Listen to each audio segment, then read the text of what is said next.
Aleluia. Glória a Deus pela sua presença, pelo seu amor, pelas suas misericórdias. Aleluia. Vamos tratar hoje, nesse culto da família, culto de Páscoa e também culto da família, vamos tratar sobre o tema do discipulado no lar.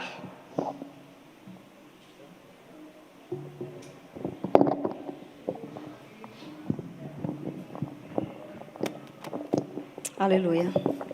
Quando falamos em discipulado, eu creio que normalmente o que vem à nossa mente é uma classe de EBD, né, que é destinada a novos cristãos, a pessoas que aceitaram a Jesus recentemente. E normalmente a gente tem essa lembrança, né? Fala em discipulado, lembra dessa classe de EBD que é específica para esse grupo, ou ainda lembramos de alguns programas específicos das igrejas também, né? Algumas igrejas, elas têm alguns programas específicos de discipulado, onde tem esse acompanhamento 1 a 1, né? Esse acompanhamento de uma pessoa mais experiente com aquele que é novo na fé, para estar ensinando os passos, né? O caminhar com Cristo. Eu queria, na verdade, chamar a sua atenção e lhe lembrar o que de fato é discipulado bíblico. Porque o discipulado, sim, ele pode acontecer nessas duas modalidades, mas ele não é simplesmente isso, né? O discipulado, ele vai além. E o discipulado é, na verdade, você ajudar outras pessoas a seguirem a Jesus. Né, você ajudar outras pessoas na caminhada com Cristo, no passo a passo, na caminhada rumo aos céus. E sim, nós podemos ter isso nos cultos, no ensino da palavra, na EBD, ou nesses programas específicos da igreja, mas também podemos ter outros casos. E a gente vê que na Bíblia nós temos exemplos de discipulado, né? Nós temos exemplo desde Moisés com Josué, Elias e Eliseu, Paulo e Timóteo, e o próprio Jesus, né, que nos deu o exemplo de discipular 12, né, acompanhar 12 pessoas e fazer esse discipulado com eles. Então a gente pode perceber que isso foi tanto uma prática presente no passado, a gente vê isso na história da Bíblia, a prática do discipulado. Nós vemos hoje sistematicamente dentro das igrejas, né, dentro de algumas programações, mas ele vai além disso, né?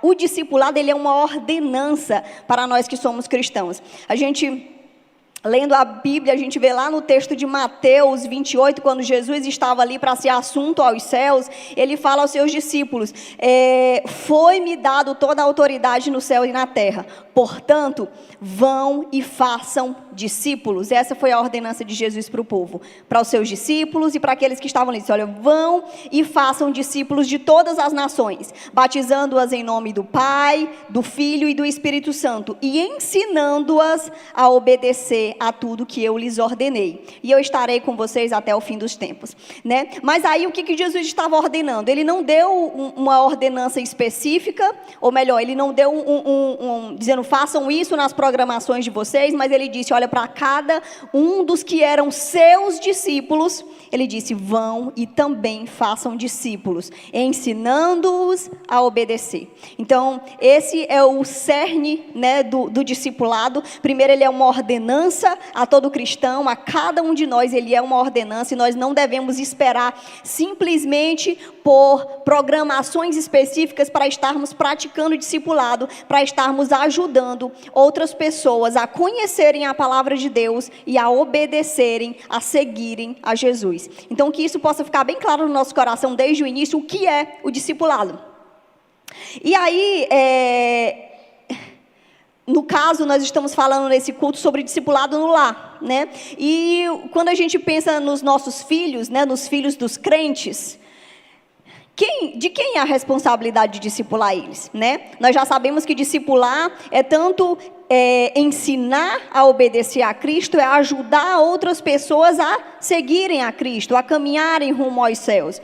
E os nossos filhos, os filhos dos crentes, de quem é a responsabilidade de discipulá-los, de ensinar essas verdades bíblicas? Porque a gente já viu que é um ensino, o discipulado é um ensino, é um acompanhamento. De quem é essa responsabilidade, né? E a gente vai partir da Bíblia, né? Inclusive do texto base para o culto hoje, para responder essa pergunta. Mas desde já é muito interessante a gente se atentar que a época em que a Bíblia foi escrita, que foi inspirada, não havia a igreja que nós temos hoje, né? Não havia essa organização de igreja que nós temos hoje, e, portanto, não havia EBD, portanto, não havia cultos sistemáticos, não havia esses programas específicos de discipulado, né? Então, como é que era feito essa transmissão desse ensinamento da palavra de Deus? E aqui a gente encontra em Deuteronômio 6, do 6 a 9, dizendo o seguinte, que todas essas palavras que hoje lhe ordeno, aqui estava Moisés, trazendo todas as orientações de Deus ao povo. Deus falava com Moisés e Moisés agora estava falando ao povo. Que todas essas palavras que hoje lhe ordeno estejam em seu coração. Ensine-as com persistência aos seus filhos. Converse com elas quando estiver sentado em casa, quando estiver andando pelo caminho, quando se deitar e quando se levantar. Amarre-as como um sinal nos seus braços e prenda-as na testa. Escreva nos batentes das portas de sua casa e em seus portões. Então aqui nós temos uma clara ordenança, né? Aqui Moisés falando ao povo e dizendo a cada um deles, olha, as palavras do Senhor, as palavras que Ele nos ordenou, elas devem estar em seus corações. Mas não apenas isso, ensine com persistência aos seus filhos. Então era dessa forma que haveria a transmissão desse conhecimento, dessa vontade de Deus e da palavra de Deus para os filhos, para a próxima geração. Era os pais contando aos filhos. E aí ele fala que deve ser com persistência, em todas as situações possíveis, né? Em todo momento eu devo estar atento e transmitindo a palavra de Deus aos nossos filhos, né? E aí a gente já entra no primeiro ponto que nós vamos tratar hoje, é exatamente de quem é essa responsabilidade do discipulado no lar, né? A gente já viu através do texto lido que essa responsabilidade é dos pais. E aí eu ainda queria ler 2 textos para vocês, falando sobre essa responsabilidade dos pais na transmissão do ensinamento da palavra de Deus aos filhos. Um dos textos é o texto que foi lido no início do culto, Salmo 78, nós vamos ler a partir do 3 até o 6, que diz o seguinte: o que ouvimos e aprendemos, o que os nossos pais nos contaram. A gente já vê aí, olha, os nossos pais nos contaram. Nós não esconderemos dos nossos filhos. Nós contaremos às próximas gerações os louváveis feitos do Senhor, o seu poder e as maravilhas que Ele fez.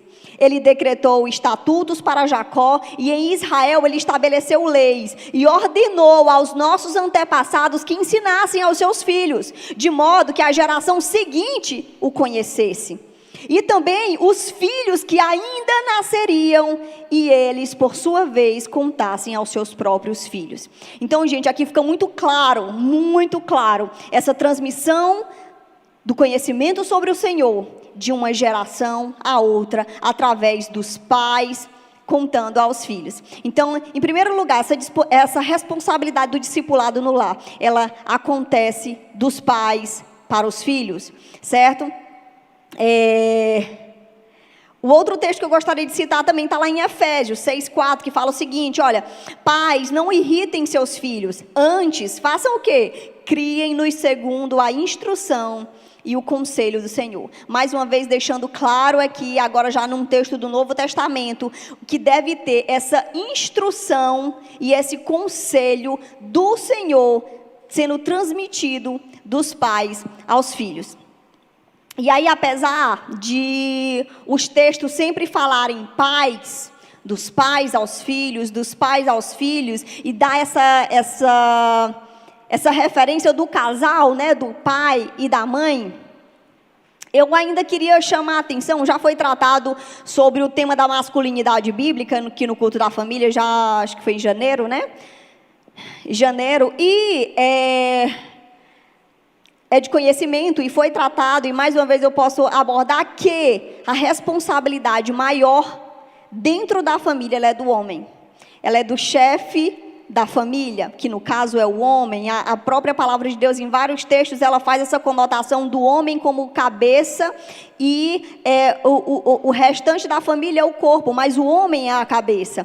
Então, essa responsabilidade do homem nessa liderança bíblica do lar, essa responsabilidade dessa liderança bíblica do lar, ela recai maior sobre o homem. Então, apesar de todos esses textos, eles darem referência do casal, o casal tem a responsabilidade, ou os pais têm a responsabilidade da transmissão dos ensinamentos sobre Deus, dos pais aos filhos, mas ainda assim, ela recai maior ainda sobre o homem, né? E aí, eu quero incentivar aos homens que estão aqui presentes para assumirem esse papel, né? Isso é um mandamento do Senhor, isso não é um pedido. Na verdade, a partir do momento em que nós servimos a Deus, nós precisamos obedecê-lo, né? E é essa obediência que vai garantir, inclusive, a nossa chegada aos céus, né? É essa obediência ao Senhor e à sua vontade. Então, o homem, ele precisa entender o seu papel de liderança dentro do seu lar e de liderança bíblica. Não é só dizer como deve ser feito, mas de liderar biblicamente a sua casa.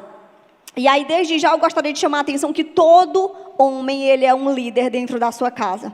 Por mais que ele não esteja assumindo esse papel de uma forma correta, por mais que ele esteja sendo um má líder, mas ainda assim ele é um líder, né? Então, assim, não pense que pelo fato de que a sua mulher ela tem um perfil de liderança maior e ela conduz mais as coisas, você não está exercendo o seu papel de líder. Você está exercendo, só não está exercendo da forma correta, né? Está exercendo essa liderança de uma forma deixando a desejar, né? Então, desde já eu gostaria de chamar a atenção aos pais e principalmente ao homem, chefe da família, para que não seja omisso na responsabilidade que o Senhor tem lhe dado.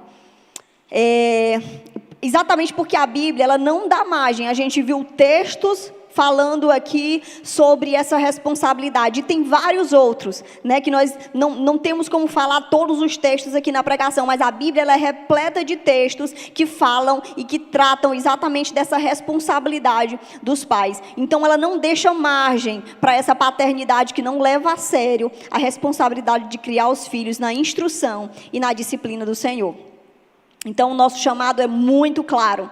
O nosso chamado é para nós, pais, é para você, homem, chefe de família, para discipular sua esposa, para discipular os seus filhos no caminho do Senhor. E aí eu ainda encerro esse tópico falando que o fato de eu chamar a atenção da responsabilidade do pai dentro desse exercício no lar, dentro da sua casa, né, ela não exclui o ministério do púlpito.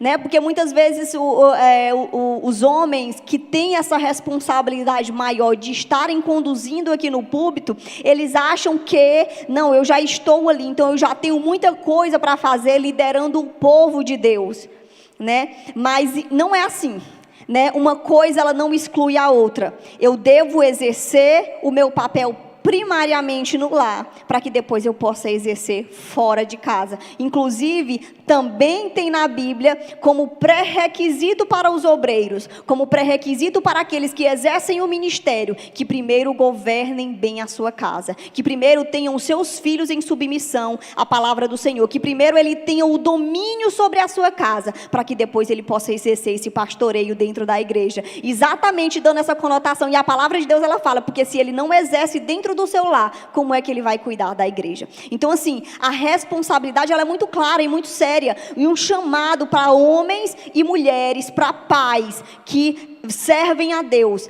O pastoreio, o discipulado dos filhos, ele é uma responsabilidade nossa como pais e do chefe de família, para estar orientando tanto a sua esposa como também os seus filhos. Então a gente já aprendeu sobre esse primeiro ponto, qual a nossa ou de quem é essa responsabilidade do discipulado, né? A gente já viu que é dos pais e em primeira instância ainda do homem chefe de família. E a gente vai seguir para o próximo ponto, que é quais são esses pré-requisitos para ser um discipulado?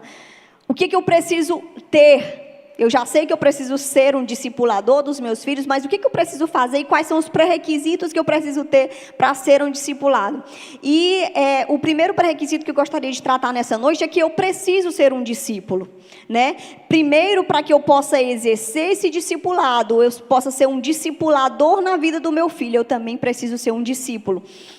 E nesse caso, nós estamos falando de discípulos de Cristo, né? Para que eu possa ensinar o meu filho a ser um discípulo de Cristo, eu também preciso ser um discípulo de Cristo. E a palavra de Deus nos fala lá em Marcos 8:34, que Jesus, ensinando a multidão e aos seus discípulos, ele fala: olha, se alguém quiser vir após mim, negue-se a si mesmo, tome a sua cruz e siga-me, né? Aqui Jesus estava dizendo: vocês querem vir após mim? Vocês querem ser meus discípulos? Vocês querem fazer a minha vontade? Pois então, neguem-se a si mesmo. Tome cada um a sua cruz e siga-me. Essa foi a orientação do Senhor.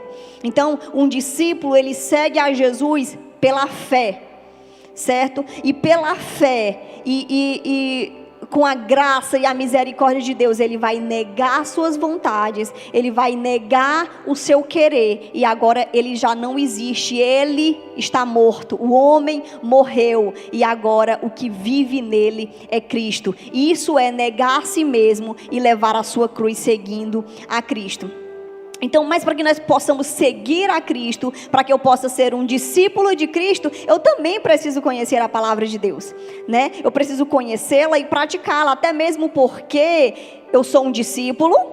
Para eu ser um discípulo, eu vou fazer o quê? A vontade de Deus. Mas para eu fazer a vontade de Deus, eu preciso conhecer a vontade de Deus. Por isso nós devemos, e eu creio que, acho que em todas as vezes que eu tenho uma oportunidade, eu falo sobre a grande importância de nós como cristãos lermos e estudarmos a nossa Bíblia. É muito incoerente como é que eu sirvo a Deus e eu não conheço a sua vontade para a minha vida, né? E infelizmente, nós não temos mais desculpa para não conhecer e para não estudar a Bíblia, porque nós temos muitas facilidades hoje em dia.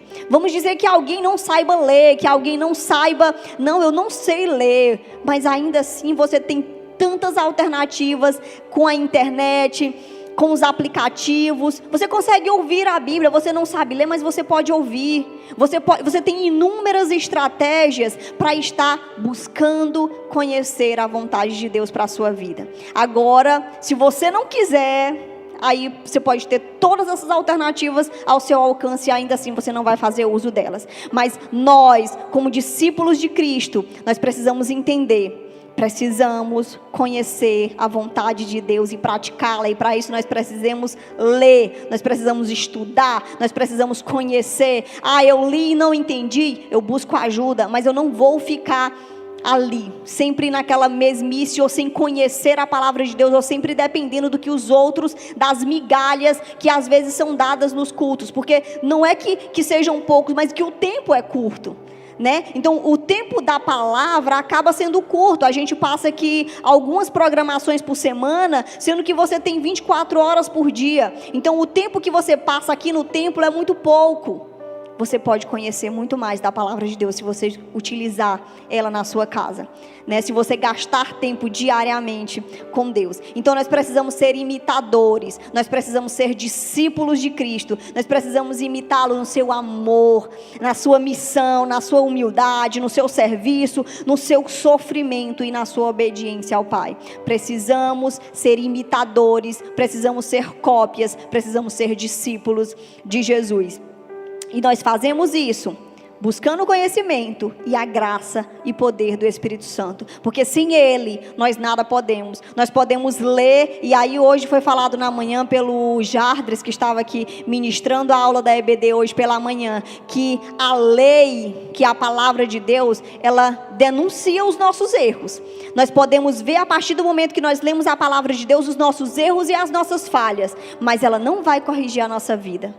O que corrige a nossa vida é Deus. Por isso nós precisamos ler, identificar e dobrar os nossos joelhos e clamar: Senhor, transforma a minha vida e a faz conforme a tua vontade. Porque sem o poder do Espírito Santo, sem a graça e as misericórdias de Deus, nós não temos condições de seguir adiante na nossa vida cristã.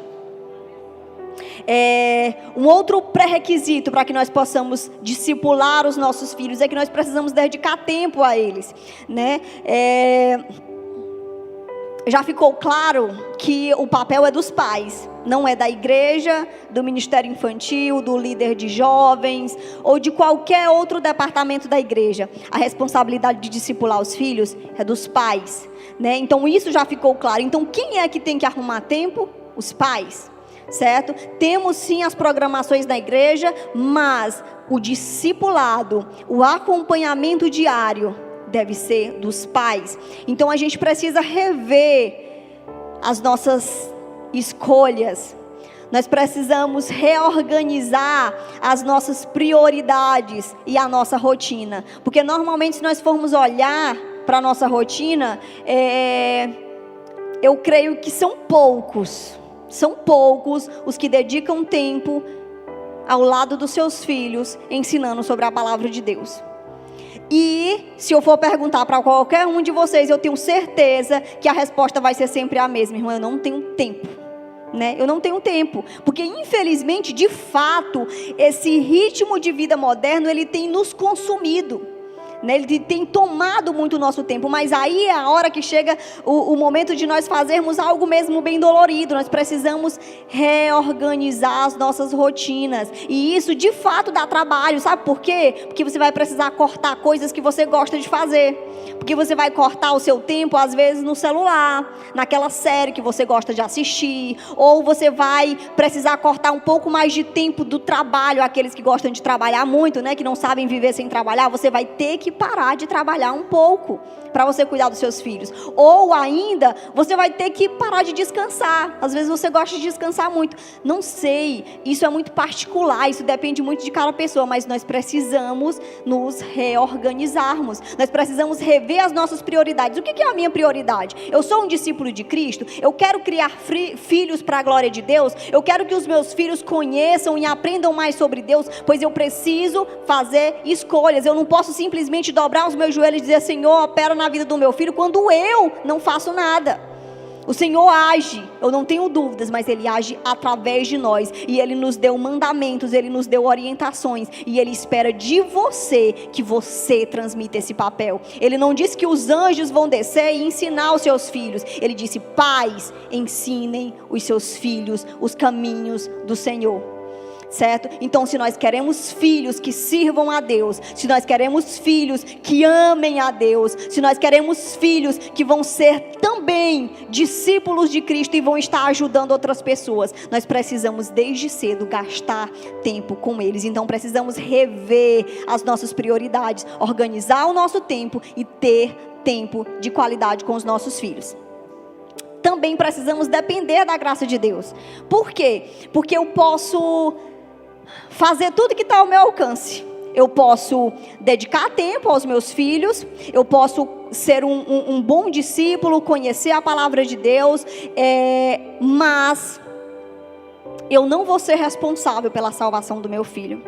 Nós, por mais esforço e por mais estratégias e por mais tudo que nós fizermos, nós não somos os responsáveis pela salvação dos nossos filhos, e nós precisamos entender isso todos os dias. E exatamente por isso nós precisamos buscar a graça e as misericórdias de Deus sobre a vida deles, porque nós ensinamos, nós precisamos clamar: Senhor, ajuda o meu filho a entender a tua palavra, ajuda o meu filho a guardar em seu coração, e ajuda o meu filho a praticar a tua palavra, porque nós não somos responsáveis pelo agir deles. Nós somos responsáveis em obedecer a Deus, em transmitir as palavras de Deus, mas esse outro lado já não nos compete.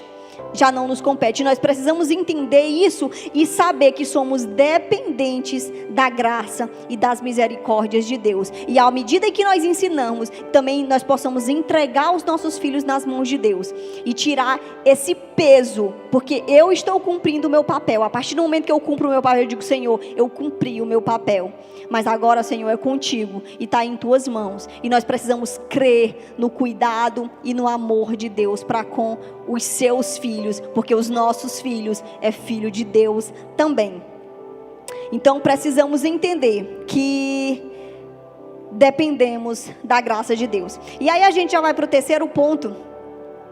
Como nós vamos fazer discípulos cristãos?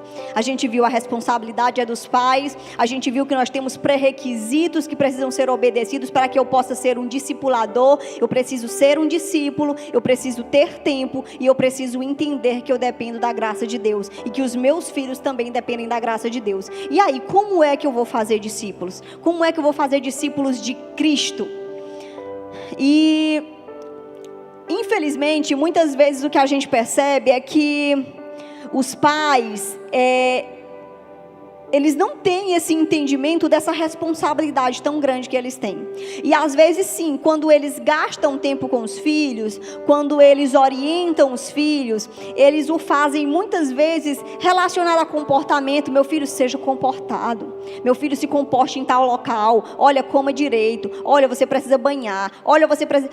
E ensina uma série de coisas. Você precisa estudar, você precisa ter novas habilidades, que são importantes, certo? Para a nossa vida em sociedade, esses ensinamentos, eles são importantes, mas eles não vão fazer diferença nenhuma no caminho rumo aos céus.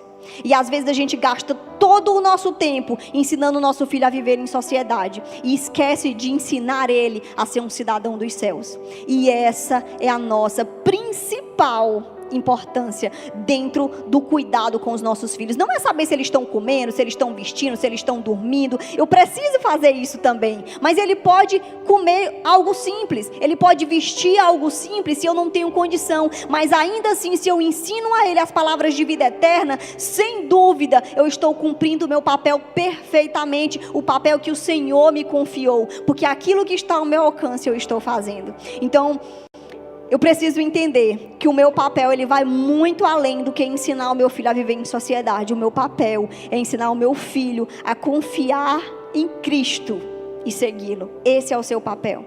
Ensinar o seu filho a confiar em Cristo, a amá-lo, a segui-lo, a conhecê-lo. E tudo isso debaixo da graça e da misericórdia do nosso Deus.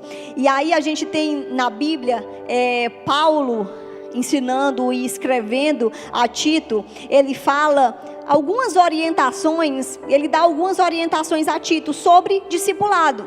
Porque Tito estava cuidando de uma igreja, né? A gente já viu que o discipulado é exatamente ensinar as verdades bíblicas e levar pessoas a seguirem a Cristo. Então, o papel dentro da direção de uma igreja também é isso: levar a igreja a conhecer a Cristo, levar a igreja a seguir a Cristo.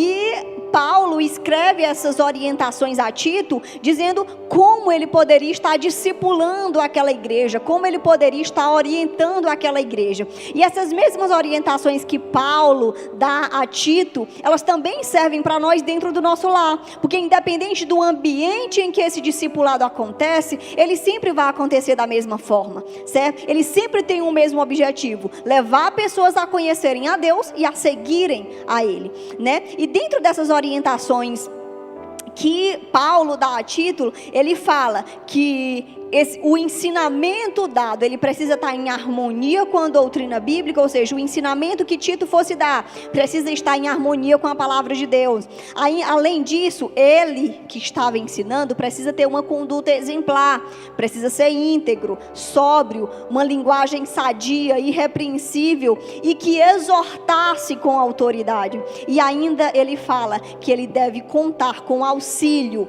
de presbíteros, de homens e mulheres maduros e piedosos, e com lares que funcionem, lares funcionais, lares que trabalhem a palavra de Deus. Então essas foram as orientações de Paulo a Tito, e a gente vai tratar um pouquinho sobre cada uma dessas orientações que Paulo deu a Tito também.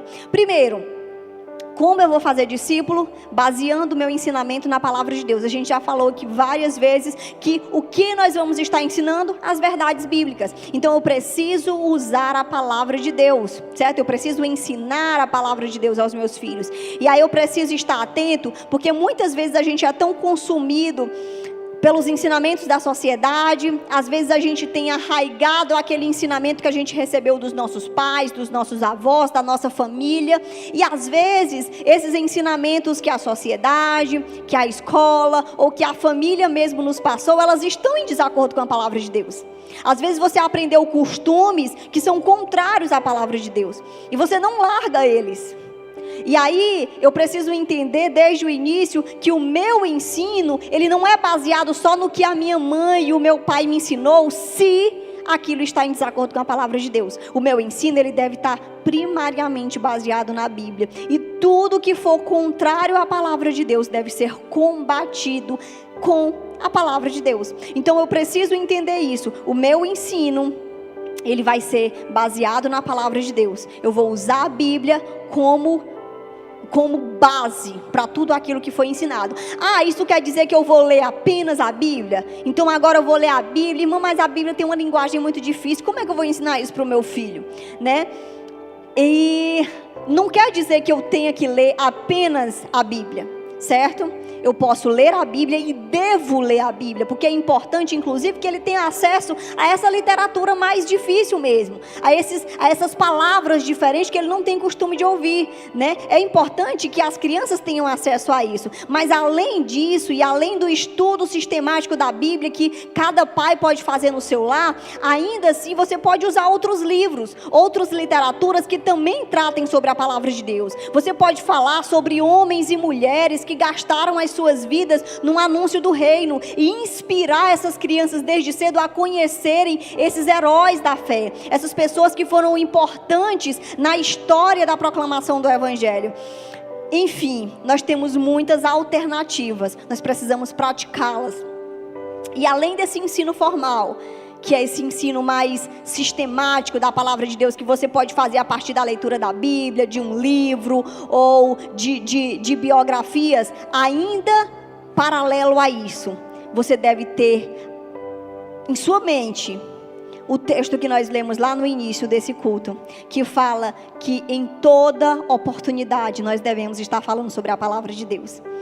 Mãe, eu não sento com o meu filho para fazer o culto doméstico, não, mas eu estou sempre falando sobre a palavra de Deus.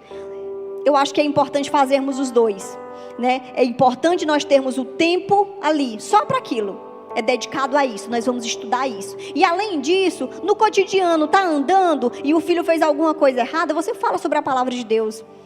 Tá dormindo não, tá deitado, né? Tá levantando, tá sentado, em qualquer oportunidade. Nós precisamos estar orientando os nossos filhos de acordo com a palavra de Deus. Esse é o nosso papel. Esse é o papel que o Senhor nos confiou, que nós possamos fazer isso com persistência. Mas eu já ensinei isso muito para meu filho, ele não aprende não. Né? E aí, se a gente for pensar na gente, quantas vezes a gente já ouviu a mesma palavra e ainda assim a gente recai nos mesmos erros? Por que nós não vamos ter misericórdia com os nossos filhos? Por que nós não vamos ser misericordiosos com ele? Nós precisamos ensinar incansavelmente aos nossos filhos as palavras de vida eterna, porque são elas que vão transformar a vida deles, e não que nós possamos estar exatamente cultivando esses relacionamentos com os nossos filhos, cultivando esse tempo de qualidade, esse tempo de comunhão, esse tempo para conhecer também os nossos filhos, porque às vezes nesses momentos você nem sabe o que se passa na cabeça do seu filho, porque você não conversa com ele, você não ouve, né? Muitas vezes você só fala, e o filho quer falar, não fala não, como tem um tempo para lhe ouvir não, você só tem que fazer o que eu estou dizendo. Né? E aí a gente não para escutar o que tem lá no coração dele. Quais são as dúvidas dele? Quais são as lutas que ele está enfrentando? Né? E exatamente para que você possa corrigir, para que você possa orientar, para que você possa consolar, para que você possa ajudar. Precisamos ouvir, precisamos falar sobre a palavra de Deus e precisamos ouvir os nossos filhos e conhecer o que se passa lá dentro deles, no coração e na mente deles. Precisamos ensinar a palavra de Deus. Além disso, no exercício do discipulado, nós precisamos ser exemplo. né? E aí aqui o texto, Paulo aqui orientando a Tito, ele fala para Tito: olha, Tito, em tudo te dá por exemplo de boas obras. Na sã doutrina mostra incorrupção, gravidade, sinceridade. Usa uma linguagem sã e irrepreensível, para que o adversário se envergonhe, não tendo nenhum mal que dizer contra nós. Precisamos entender que devemos ser exemplo para os nossos filhos. E é importante eu dizer que isso não quer dizer que nós não erramos, né? Ser exemplo não quer dizer que eu estou imune ao erro. Ah, mas eu erro também. Sim, isso é bom. Sabe por quê? Porque vai mostrar para o seu filho que ele também não consegue ser perfeito. E que no momento que ele errar, e que no momento que ele falhar, e que no momento que ele pecar novamente, ele possa entender: mas tudo bem, eu sou humano. E o meu pai já me orientou como fazer diante dessas circunstâncias. Porque diante do pecado, eu não preciso me desesperar e chorar e achar que não tem mais jeito para mim. Mas diante do pecado, eu vou me lançar aos pés do Senhor, buscar da sua graça e da sua misericórdia, assim como o meu pai me ensinou. Então muitas vezes os pais, até mesmo na repreensão, que é um outro ponto que Paulo fala aqui a Tito, que ele deve repreender com toda a autoridade. E muitas vezes os pais acham que mas eu não tenho autoridade para falar sobre isso, porque eu também erro.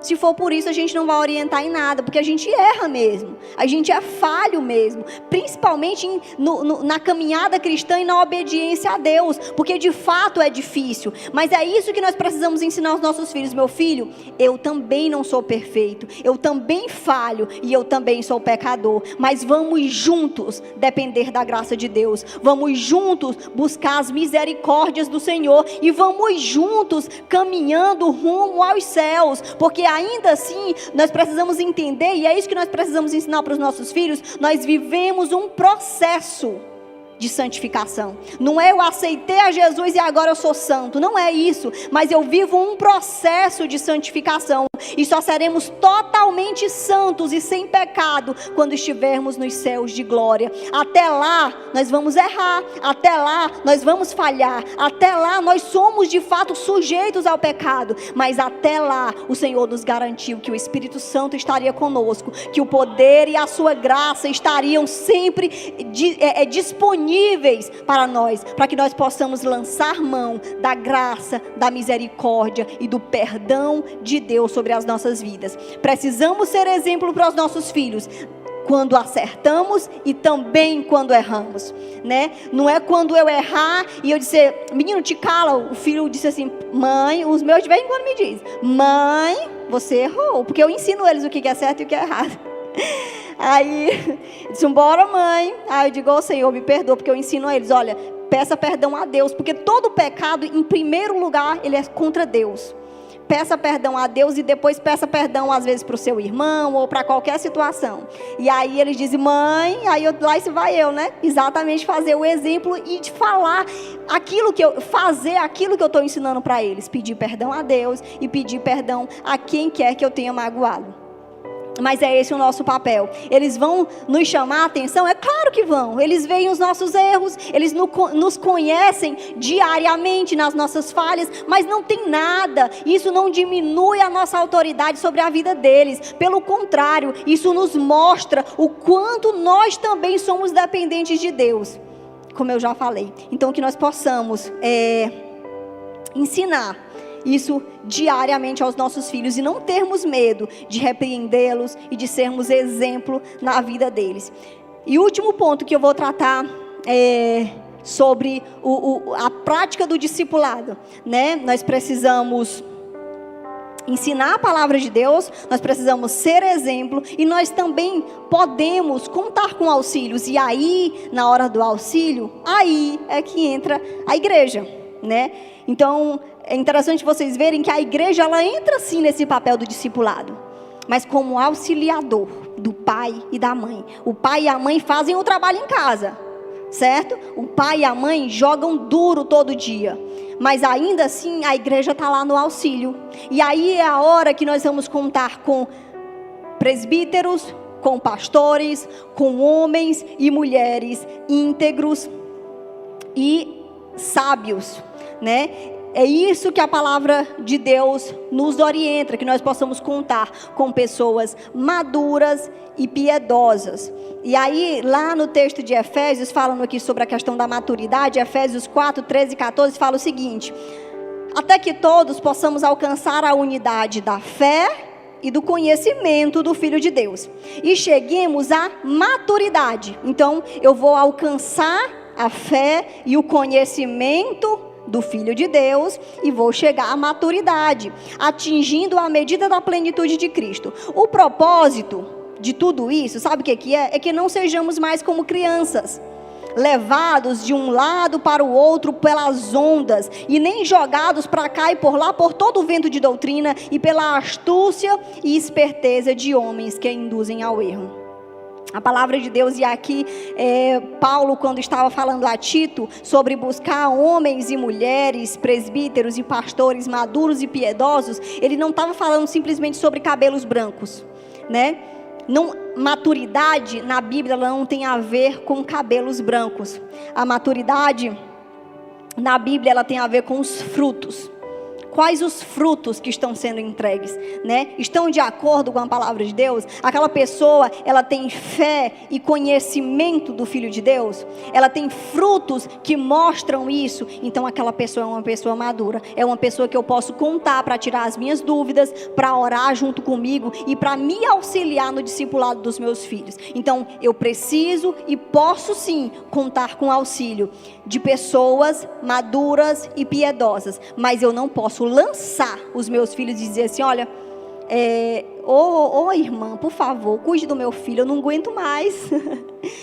O meu filho, eu já ensino e o meu filho não aprende.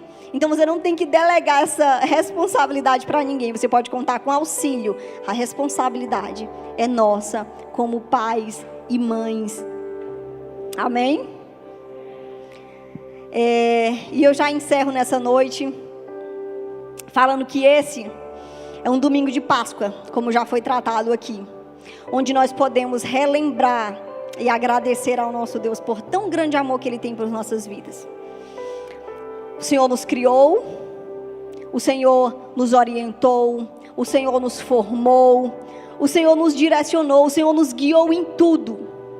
E ali, diante do pecado de Adão e Eva, e diante das nossas falhas, e diante daquela separação que aconteceu entre nós e o nosso Deus a partir do pecado, o Senhor ainda assim, Ele não desistiu das nossas vidas. O Senhor ainda assim, Ele lançou mão do seu plano perfeito. Ele enviou o seu Filho Jesus para que viesse e morresse por nós, para que nós novamente pudéssemos ser reconectados ao Pai, para que novamente nós pudéssemos ter comunhão verdadeira e íntima com o nosso Deus. E sabe o que Ele pediu para nós, pais? Ensinem isso aos vossos filhos. Nós temos tanto a ensinar para os nossos filhos. Nós temos tanto a passar para eles sobre a mensagem desse Deus tão grande, desse amor tão grande, desse Deus tão poderoso que tem nos sustentado e que tem cuidado das nossas vidas. E a responsabilidade sua, pai, mãe, é orientar o seu filho com relação a isso. É isso que o Senhor pediu de você. E o meu papel aqui não está sendo simplesmente apontar erros, e eu não quero que você entenda isso. Eu não estou aqui simplesmente para apontar erros, porque mais uma vez, como eu falei, nós somos falhos, nós somos pecadores, e claro, e é óbvio que diante da palavra de Deus nós vamos encontrar muitas falhas nas nossas vidas. Então isso não é para nós nos desesperarmos. E mais uma vez eu digo, diante do pecado e do erro, o nosso papel não é simplesmente virar as costas para Jesus e dizer: Senhor, eu não tenho condições, eu desisto. Não é o nosso papel fazer isso. O nosso papel é dizer: Senhor, eu reconheço que eu sou falho, eu reconheço que eu tenho falhado até aqui, mas a partir de agora, Senhor, eu vou mudar a minha vida, eu vou reorganizar, eu vou rever as minhas prioridades, eu vou reorganizar a minha rotina, e eu vou te obedecer e tirar tempo para te falar sobre as tuas verdades, sobre quem tu és, sobre o teu poder e sobre o teu amor para os meus filhos. Eu vou te obedecer. E a mensagem que eu quero deixar para vocês nessa noite é que o Senhor não desistiu de nenhum de nós. O Senhor, Ele poderia ter simplesmente dito: não, eu já fiz muito por esse povo e eles não me querem. O que eles fazem? Eles pecam. Mas essa não foi a atitude do Senhor. A atitude do Senhor foi buscar novas alternativas para que nós possamos estar reconectados a Ele. Então, diante da dificuldade, diante do erro, não vire as costas para o Senhor, mas também encontre oportunidades, alternativas e clame ao Senhor. Clame por misericórdia, clame pela sua graça, clame pelo seu amor. Só com Ele nós podemos vencer. Só com Ele nós vamos ter êxito no discipulado dentro do nosso lar. E que nós não possamos desistir da nossa família, que nós não possamos desistir dos nossos filhos. O Senhor conta conosco e o Senhor não desistiu de nós. O Senhor está comigo e o Senhor está com você, pronto para te auxiliar. Clame a Ele e busque a Ele em nome de Jesus. Amém, Senhor.